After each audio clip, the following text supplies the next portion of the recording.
तो तैयार हो जाइए, क्योंकि 1 जनवरी 2026 से इंडिया में एक से बढ़कर एक बड़े बदलाव आने वाले हैं और ये हम सब की जिंदगी पर असर डालेंगे। तो चलिए बिना देर किए सीधा जानते हैं कि ये 19 बड़े बदलाव आखिर हैं क्या। और हाँ, सबसे बड़ा सवाल तो यहीं उठता है कि आखिर 2026 में आम लोगों की जिंदगी पर इसका क्या असर पड़ेगा। मतलब जेब से लेकर डिजिटल पहचान तक सब कुछ बदलने वाला है। अच्छा, तो इन 19 बदलावों को आसानी से समझने के लिए हमने इन्हें 4 मेन हिस्सों में बांट दिया है। सबसे पहले देखेंगे कि जेब पर क्या असर पड़ेगा, फिर बात करेंगे बैंकिंग और इन्वेस्टमेंट के नए रूल्स की, इसके बाद आएगा डिजिटल आइडेंटिटी और सिक्योरिटी का नंबर, और आखिर में देखेंगे सरकारी सेवाओं में क्या नया है। ओके, तो चलिए शुरू करते हैं पहले और शायद सबसे जरूरी हिस्से से कि इन सब का सीधा असर हमारी जेब पर कैसे पड़ने वाला है, मतलब कमाई और खर्च दोनों पर। सबसे पहले जो खबर है वो है सरकारी कर्मचारियों की सैलरी को लेकर। ऐसा माना जा रहा है कि 8वें वेतन आयोग के तहत जो नई मिनिमम सैलरी होगी वो पहुंच सकती है 41,000 रुपए तक। जी हाँ, ये एक बहुत बड़ा जंप है। अब सवाल ये है कि ये नंबर आया कहां से? उम्मीद है कि 8वां वेतन आयोग लागू हो जाएगा। अब ये आयोग, जैसा कि हम जानते हैं, हर 10 साल में सरकारी कर्मचारियों की सैलरी को रिव्यू करता है और इस बार 25 से 30% की बढ़ोतरी की उम्मीद की जा रही है। मतलब जो मिनिमम सैलरी अभी 18,000 रुपए है वो सीधे बढ़कर 41,000 रुपए हो सकती है। जाहिर है इस बढ़ोतरी से मार्केट में लोगों की खर्च करने की पावर भी बढ़ेगी। और अच्छी खबरें अभी खत्म नहीं हुई हैं। सरकारी कर्मचारियों के लिए महंगाई भत्ता यानी डेयरनेस अलाउंस वो भी बढ़ने वाला है। टैक्स के मामले में भी काफी राहत मिलने की उम्मीद है। देखिए, नई व्यवस्था में 4 लाख रुपए तक की इनकम टैक्स फ्री हो सकती है। और तो और 60,000 रुपए की छूट के साथ 12 लाख रुपए तक की इनकम पर इफेक्टिवली 0 टैक्स लग सकता है। और हाँ, दिहाड़ी मजदूरों के लिए भी जो न्यूनतम मजदूरी है उसकी भी समीक्षा की जाएगी। घर के बजट के लिए भी एक छोटी सी राहत की खबर है। उम्मीद की जा रही है कि घरेलू और कमर्शियल दोनों ही तरह के गैस सिलेंडर की कीमतें 30 से 40 रुपए तक कम हो सकती हैं। चलिए अब आगे बढ़ते हैं और बात करते हैं सेक्शन 2 की। बैंकिंग, लोन और इन्वेस्टमेंट से जुड़े नए नियम क्या हैं? जो लोग अपनी बचत को लेकर सोचते हैं उनके लिए एक अच्छी खबर है। फिक्स्ड डिपॉजिट यानी एफडी, उसकी ब्याज दरों में बदलाव होने वाला है। इससे क्या होगा? इससे 7.8% तक का बेहतर रिटर्न मिल सकता है। बैंकिंग सेक्टर में और भी कुछ जरूरी अपडेट्स हैं। पहली अच्छी बात, एसबीआई, पीएनबी और एचडीएफसी जैसे बड़े बैंकों ने अपनी लोन की ब्याज दरें घटाई हैं। दूसरी अच्छी बात, क्रेडिट स्कोर अब हर 15 दिन में नहीं बल्कि हर हफ्ते अपडेट होगा। इससे लोन वगैरह मिलने में तेजी आ सकती है। हाँ, एक बात ध्यान रखने वाली है कि फ्री लिमिट के बाद अगर एटीएम से पैसे निकालते हैं तो अब 21 रुपए की जगह 23 रुपए प्लस टैक्स लगेगा। अब आता है एक ऐसा नियम जो सच में गेम चेंजर साबित हो सकता है।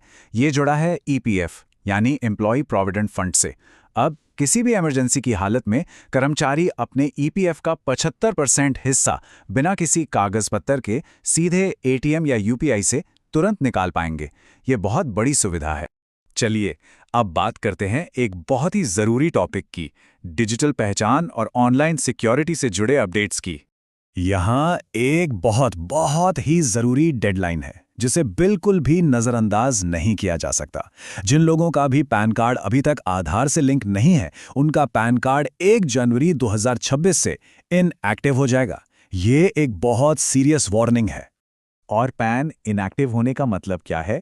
इसका मतलब है कि बैंकिंग ट्रांजैक्शन रुक सकते हैं, टैक्स रिफंड अटक जाएगा और सरकारी सेवाओं को एक्सेस करने में भी दिक्कत आएगी। इसे ठीक करने का एक ही तरीका है, 1,000 रुपए की फीस देकर पैन को आधार से लिंक करवाना होगा। अच्छा, अब आते हैं यूपीआई पर, जिसे हम सब रोज इस्तेमाल करते हैं। इसकी डेली ट्रांजैक्शन लिमिट्स में भी बड़े अपडेट्स हैं। देखिए, नॉर्मल पेमेंट्स के लिए लिमिट अब भी 1 लाख रुपए ही रहेगी, लेकिन एजुकेशन और हेल्थ जैसे जरूरी कामों के लिए ये लिमिट बढ़ाकर 5 लाख रुपए कर दी गई है। और जो वेरीफाइड मर्चेंट्स हैं उनके लिए तो ये लिमिट 10 लाख रुपए तक होगी।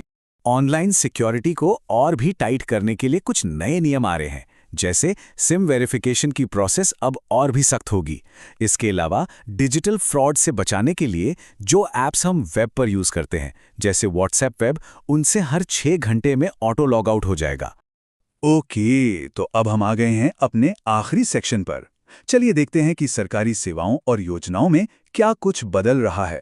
टैक्स फाइल करने वालों के लिए एक बहुत बड़ी राहत की खबर है। अब मैनुअल टैक्स फाइलिंग को अलविदा कहने का समय आ गया है। नए आईटीआर फॉर्म्स अब प्री फिल्ड आएंगे, मतलब बैंक ट्रांजैक्शंस वगैरह की जानकारी उनमें पहले से ही भरी होगी। इससे फाइलिंग न सिर्फ आसान हो जाएगी, बल्कि गलतियों के चांस भी बहुत कम हो जाएंगे। किसानों और नागरिकों के लिए भी कुछ जरूरी अपडेट्स हैं। पहली बात, पीएम किसान योजना का फायदा लेने के लिए अब एक यूनिक किसान आईडी जरूरी होगी। दूसरी बात, फसल बीमा में अब एक नया कवर जोड़ा गया है। अगर जंगली जानवरों से फसल को नुकसान होता है तो उसका भी मुआवजा मिलेगा। और हां, कुछ राज्यों में अब राशन कार्ड के लिए ऑनलाइन अप्लाई करना ही कंपल्सरी हो जाएगा। इन सब के अलावा कुछ और नए रेगुलेशंस भी आने वाले हैं। जैसे हो सकता है कि 16 साल से कम उम्र के बच्चों के लिए सोशल मीडिया पर कुछ एज रिस्ट्रिक्शंस लग जाएं, और एनसीआर में पोल्यूशन कंट्रोल करने के लिए डीजल पेट्रोल वाली कमर्शियल गाड़ियों पर बैन और भी सख्त होने वाला है। तो इन सारी बातों का निचोड़ क्या है? 3 सबसे जरूरी चीजें जो याद रखनी है। पहला, लिंक इट। अपना पैन और आधार जरूर लिंक कर लें, ये डेडलाइन मजाक नहीं है। दूसरा, चेक इट। अपना नया सैलरी स्ट्रक्चर और नए टैक्स स्लैब को समझ लें। और तीसरा, नो इट। यूपीआई की नई लिमिट्स क्या हैं और ईपीएफ से पैसे निकालने का नया आसान तरीका क्या है, इसे जान लें। और आखिर में एक सवाल जो हम सबको खुद से पूछना चाहिए। इन इतने सारे बड़े बदलावों के लिए देश, यहाँ का सिस्टम और हम नागरिक, हम कितने तैयार हैं? ये सोचने का और अपनी तैयारी शुरू करने का वक्त है।